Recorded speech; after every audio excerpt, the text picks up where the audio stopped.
voice is your vote and your vote is your voice. We can change where we are in this country. Currently, I'd like to welcome in Chicago Cubs right fielder Jason Hayward. I appreciate you. I brought in Atlanta and Chicago because I know you grew up in the metropolitan area of Atlanta, more specifically McDonough. Let's be technical, and and you have been very vocal throughout this entire time in terms of what our country's been experiencing. Let's look at the past month and a half, if you will. What has been the hardest thing for you to deal with? The hardest thing for me to deal with, Carrie, this last month has just been going from the virus shutting everything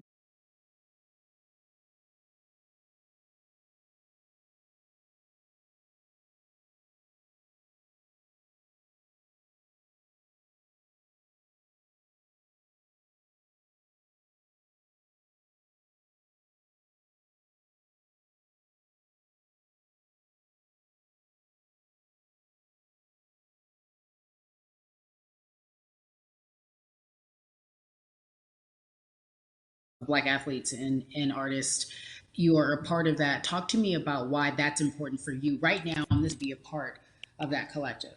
to me personally, it's important to be a part of that because I've somewhat used baseball and my craft as an excuse to not get more involved in voting. Any longer use baseball and work as an excuse not to get educated and not also to, at any moment in time, any walk of life, we can make a difference. So tell me in your words, what does activism look like for you? In my words, it looks like LeBron James, the biggest athlete right now on the planet, speaking up and breaking the ice for everyone.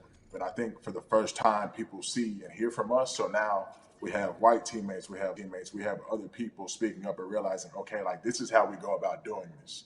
And to me, right now, social media, athletes speaking up, entertainers speaking up, like we're trying to do with more than a vote. You said something I thought was so key because covering sports for so long, I know that it's tough for black players specifically in Major League Baseball to talk about how they feel. Adam Jones did it in a very eloquent way early on, but there are very few that are vocal. You said you all were afraid. Why use that word and why were you afraid? You was afraid because in 2019 there were 68 of us total, and there are 38 teams. There's 25-man roster on each team. There's a 40-man roster, which is on each team as well. And there aren't many of us. So we're outnumbered in that sense, but not always in a negative way when it comes to our teammates and our clubhouses. But to get to this point, you have to move a certain way. You got to be careful what you say. You can't ruffle feathers. You can't come off in any way. Much like other black entertainers, much like yourself. Probably having to live through life every day. But to get to the highest level, you got to button up. You got to be seen and not heard. So baseball is, like I said, it was time for us to try and speak up and make a difference. And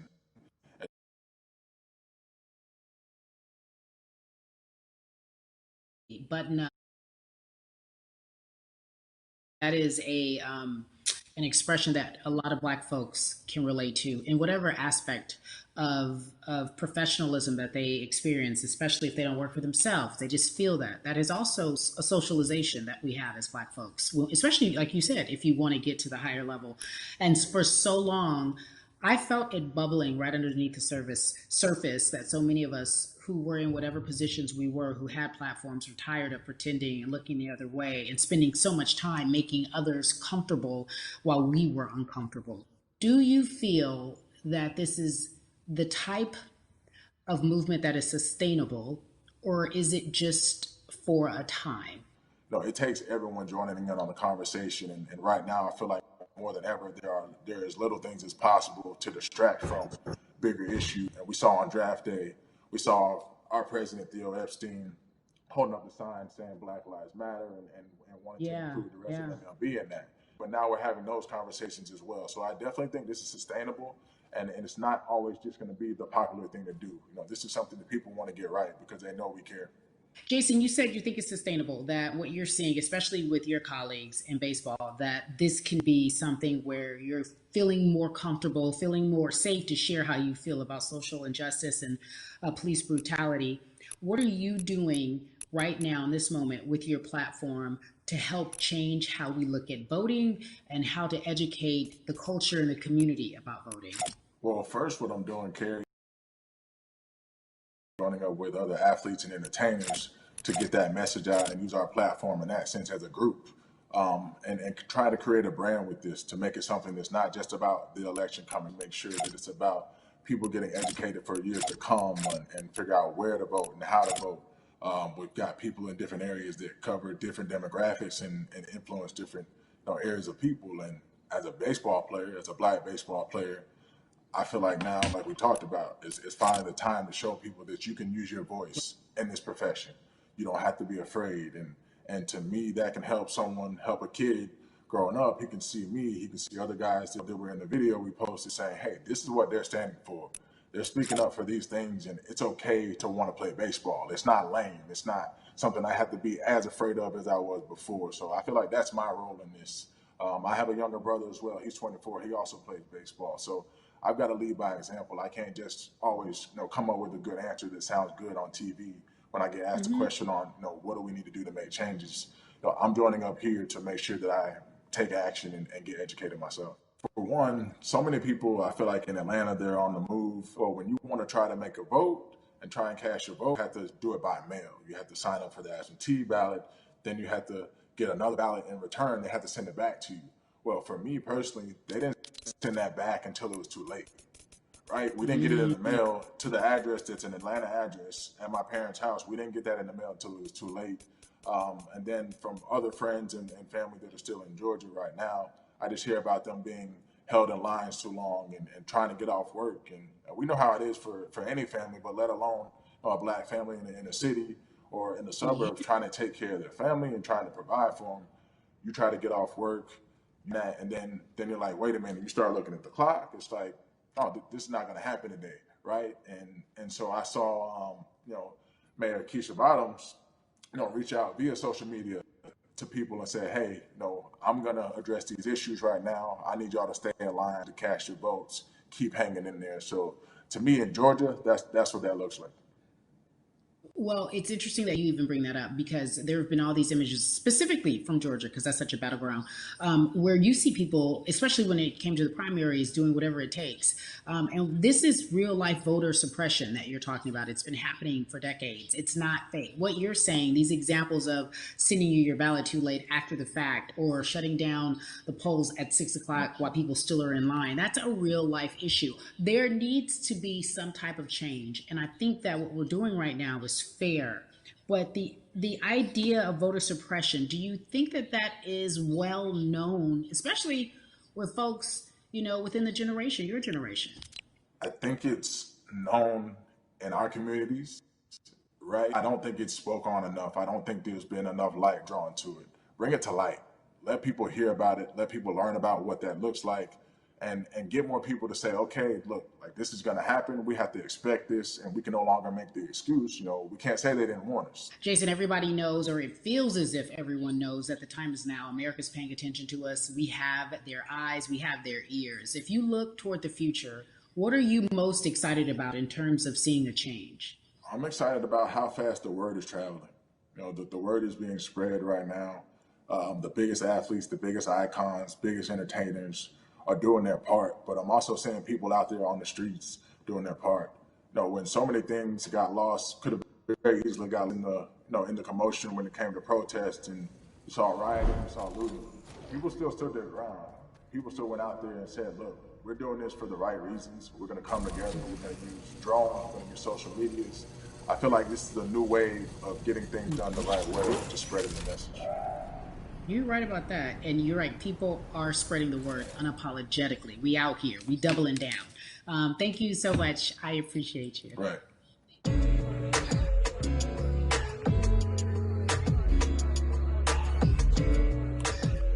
Yeah, la. Hey, everybody. I am so excited to welcome a friend, a brother, family member, if you will, former colleague, NBA great, sports analyst, philanthropist. He does it all, and he's here to give us his time and his platform to talk about something that is so important, that is voting. Everybody, welcome Jalen Rose to We the People. Talk to me about how important it is for the people who know you and love you and look up to you. Why is it so important that you use your platform to talk about voting? Initially, we have to get past the stigma of the mental systemic racism that comes with the presidential race, governors, mayors, senators, judges. We've been conditioned to believe that our vote does not matter. So usually when we looked up at all of those races and people that were running, not only did they not look like us, we didn't believe they were there to represent our best.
You got to jump on the hood of the car.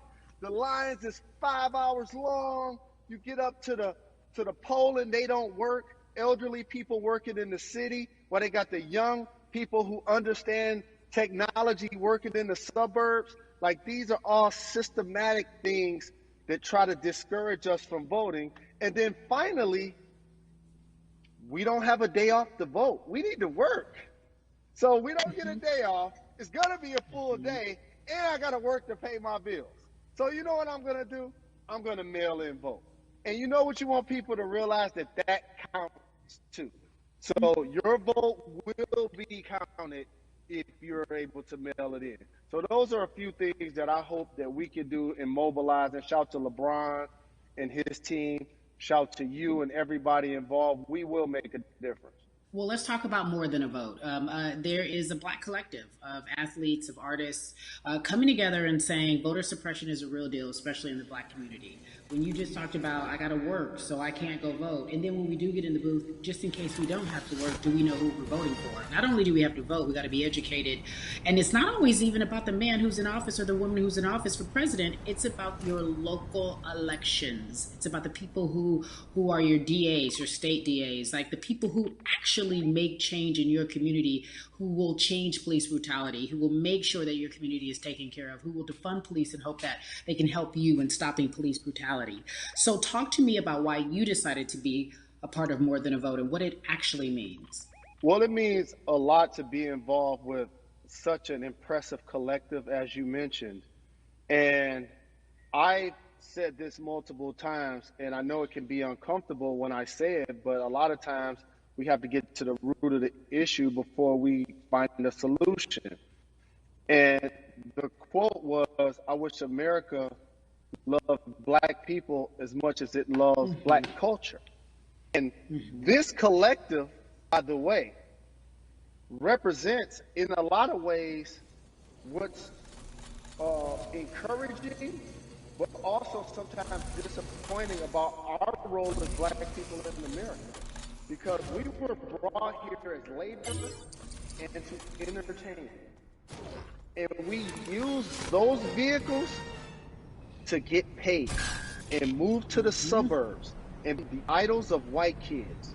And so now that we have this collective, I would say sports and entertainment represent the most powerful group of black men in the United States. I'm talking about money, power, the ability to mobilize, community involvement, their leadership, their intellect, have all in the same direction at the same time for anything that we're passionate about is going to be a difference maker, but it's definitely going to be a difference maker in the 2020 vote, because we're going to make sure we inform everybody that they can let their voice be heard, and failure is not an option. Jalen, what does voter suppression look like to you? A perfect example took place recently, Carrie, in Kentucky. It was 6 p.m. at night, and so many people were standing in line enthusiastic.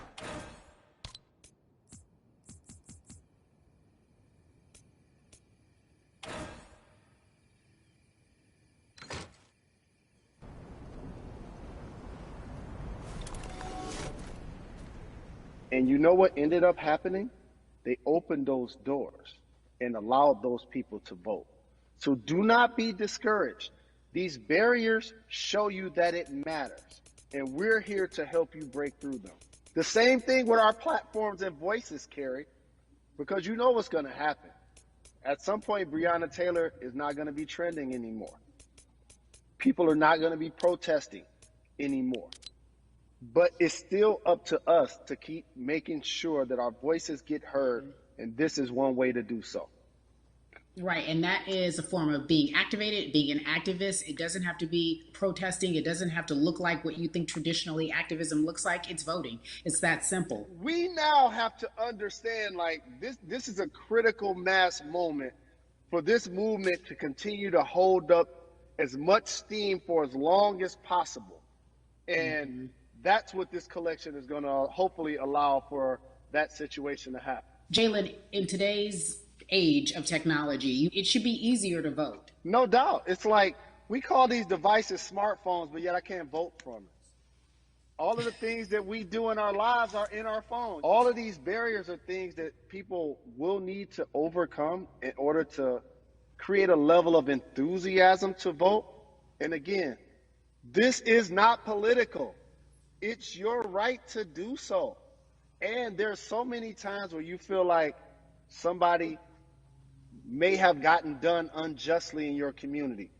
Pay attention to who the judges are, who's running for Senate, mayor, governor. Pay attention who's running for president. And let's make sure in 2020 we make a difference. Why is more than a vote so important and invaluable in our community right now? I think we have an opportunity to let our voices be heard louder than ever. Anytime you see the mobilization of white kids holding Black Lives Matter signs, that means there's a breakthrough. Now, what happens with that breakthrough is the next step. You're going to look down in your email, Carrie. You're going to see all of these companies telling you how they're going to work on their diversity, how they're looking themselves in the mirror. They need to make change. Just like in sports, right? Look on the field and on the court, all those black players. The further you get up, it's like altitude or a ladder. It gets thinner and thinner. And so a lot of people talk about the system being broken. I hate to remind people that it's not broken. It was built this way. And one of our ways to help change the system is to vote. So that's why more than a vote is so very important, so we can make sure everybody participates and gives themselves an opportunity to let their voice be heard. I think it's interesting because you talked about Black men being very powerful in the U.S. if they're athletes and entertainers, because for so long those have been the only avenues traditionally to create wealth. The NBA season comes back. What are your feelings on the season coming back in the midst of everything that is happening? I think you'll see players challenging the establishment more. You're going to see them saying, okay, if you have all of these marketing and promotional deals, how many of them are with minorities? How many people are you employing in NBA? What about certain teams? Who do you have as a minority owner? Or what about the candidates that you have for positions of power? NBA players have proven as blacks that they are now movers and shakers in the game. They're now the dog, not the tail. So if they decide not to play, some of the biggest social changes and conversations have taken place in sports that weren't during the game. Colin Kaepernick was before the game. The Ali Summit was a press conference. So they could mobilize if they chose to. But when and if you do play, challenge the league. Black Lives Matter on the jerseys. Continue to make sure that every time people are watching the game, they're also seeing the movement happen. Jalen, I appreciate you because you are always entertaining and informative at once. I really, truly am looking forward to the NBA season. Thank you for working with More Than a Vote because your voice, your platform, all of it is needed, my friend. Be safe, okay? Yes, ma'am. I love and appreciate you. One call away always. Thank you. Love you, brother. Love you too. Every conversation that we had today, I hope was helpful for you. I am so grateful to everyone who came on with me to talk about what's going on in our culture and how we need to change. Huge shout out to Jalen Rose, Bun B, Jason Hayward, Yvonne Orgy, and Russ. Their words were inspiring, but also important and invaluable. I hope your phone is full with all the information that we've been able to place in front of you. Again, you need to check out these resources because they are so important because we want you to vote. That is your voice. It is important. We, the people, want you to vote. So go to morethanavote.org, fairfight.com, and whenweallvote.org. Again, thank you so much for joining us and paying attention because this message, again, is invaluable. I'm Carrie Champion for We the People.